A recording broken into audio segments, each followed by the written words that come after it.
Stadium redevelopments don't get any bigger than this. The Santiago Bernabeu, home of Spanish football giants Real Madrid, is about to complete an epic transformation that's unlike anything we've seen before. Plans to turn it into the best stadium in the world have finally become reality after 4 years of construction, and the results are pretty astonishing. What was already one of Europe's most famous grounds has had the most incredible facelift, and it's now re-emerging as a modern, multi-purpose, state-of-the-art arena that could soon have other big clubs and cities taking notes. From a stunning wraparound facade to a retractable roof and pitch, it's the ultimate upgrade, and it all had to be done under heavy restrictions. This is the story of how the Bernabeu was reborn, and why it could kick off a new era of stadium design.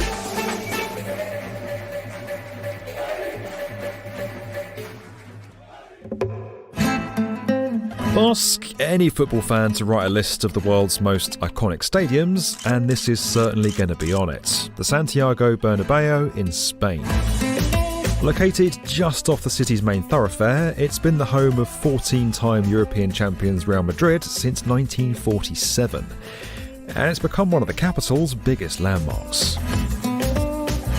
Now, over the years, there have been multiple refurbs, like the roof that was put in ahead of the 1982 World Cup. Then, in 1992, 4 entrance towers were added, and the stadium was changed to an all-seater, removing all standing room. But it was during Real's General Assembly in 2011 that the club approved the Bernabeu's most significant redevelopment yet. At the meeting, Real's president, Florentino Perez, invited architects to come up with a design that would meet its ambitious requirements. These included an avant-garde skin surrounding the stadium that would dramatically change its character, shading and protecting all seats from weather inclemencies. And crucially, it would need to be more than just a football ground. The club wanted a stadium that can host other sports, concerts and entertainment events, creating new revenue streams. It was a similar story over at London's Tottenham Hotspur Stadium, which was designed by Populous. That venue can now also host NFL games. We caught up with Christopher Lee, who was the project director.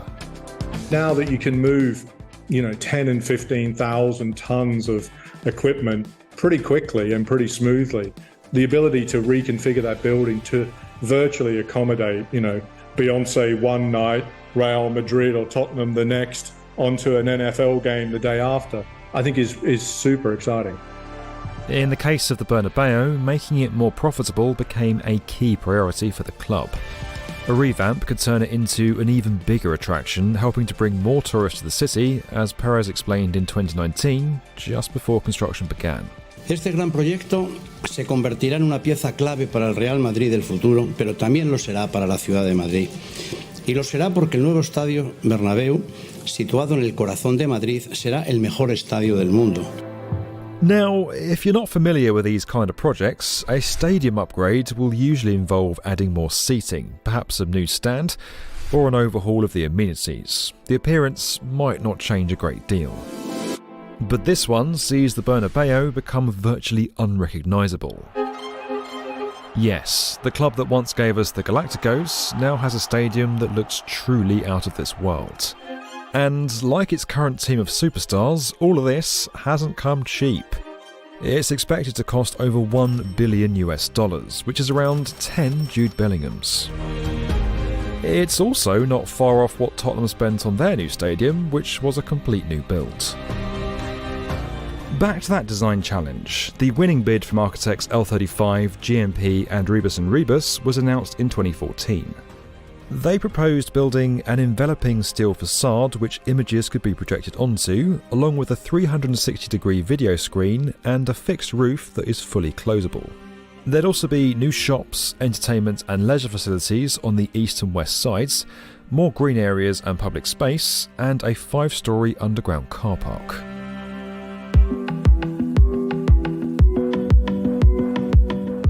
Offering more outside the stadium is another trend according to Populous.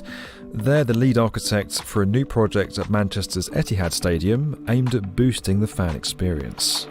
The work we're doing up at the Etihad at the moment, which is focused around our fans and what they do almost before they come into the stadium. So can we create environments, fan zones, shops, bars, restaurants, hotels that are sometimes attached like they are at Etihad, or sometimes just surrounding the buildings, to create these big bits of city, really. All in all, there's been a lot happening at the Bernabeu, and much of the work had to be done with the building still in use. So, how do you tackle a monumental task like this? Of course, it's not just the club funding this massive project. Billionaires invest in real estate projects around the world to diversify their investments and find outsized returns.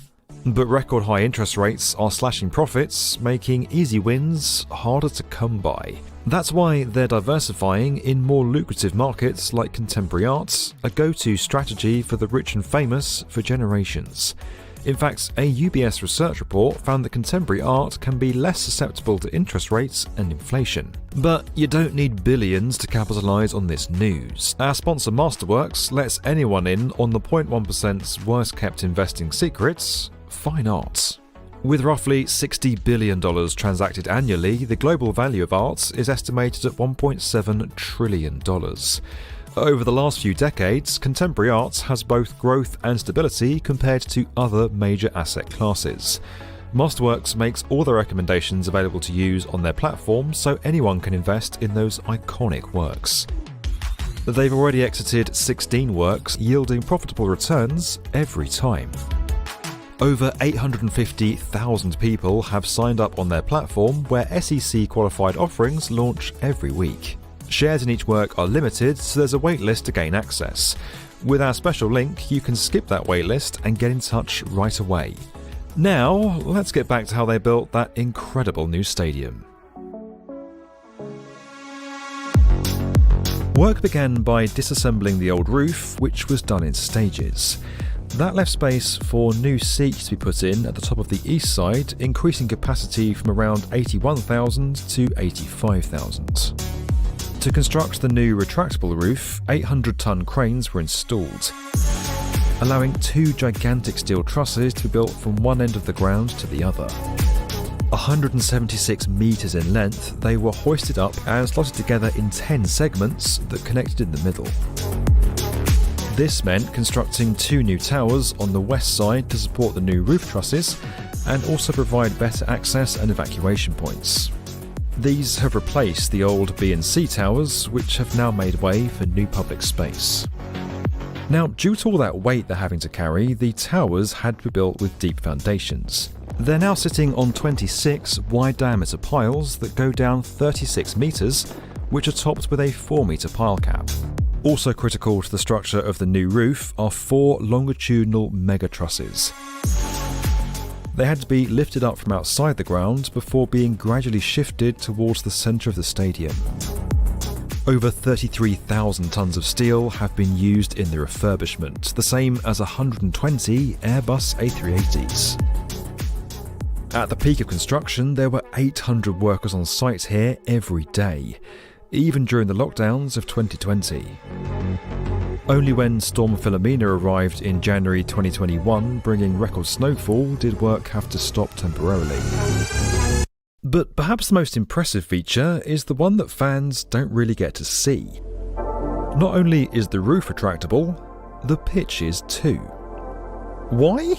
Well, when there isn't a match on and the venue is needed for something else that doesn't require a grass pitch, it has to be disposed of quickly. And like the Tottenham Stadium that Lee worked on, having a cutting-edge system dedicated to this task has made a real difference.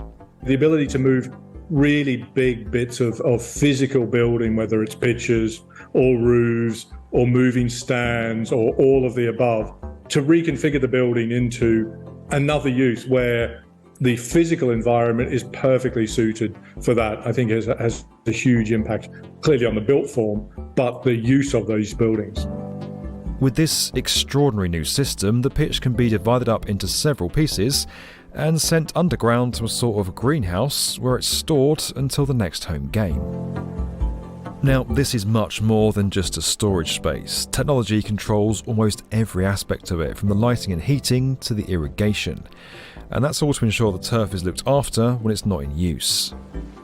Although the pitch is huge when it's intact, there simply isn't enough space below or around the stadium floor to put it away in one piece. And one big reason for that is this train line running directly beneath the venue. The other is the tight inner city location, which in general has made an already challenging project even harder. Now, as you might have guessed, there have been some unexpected difficulties. The upgrade was supposed to complete in 2022, but now it's late 2023 and work is only just wrapping up. That's all been blamed on a combination of COVID and the war in Ukraine, which led to material shortages and price rises. But even though it's taken longer than it was supposed to, we kind of think it's going to be worth the wait. The club doesn't seem to be too concerned about the cost either. Thanks to its new versatility, the venue is predicted to bring in hundreds of millions of dollars in extra revenue every year. Real Madrid wanted to do something spectacular with its new look Santiago Bernabeu, and there's little doubt they've scored a winning goal with this incredible upgrade. Not only is it jaw-dropping, but this magnificent stadium is no longer just a place for Madridistas. It's for everyone in the city to enjoy, yes, even Atletico fans, although that could take some getting used to. These are all changes that now place the stadium right at the heart of the local community. That's another pattern that's been emerging in stadium designs over recent years. If anything has shown over the last decade or two, the amazing power of sports and sports infrastructure to positively impact their local environment, whether that's regeneration, whether that's opening up public realm, whether that's, connecting bits of cities that weren't connected before, I think is really important. Though it might have won more European Cups than anyone else, calling Real Madrid the best football club in the world is always going to be up for debate.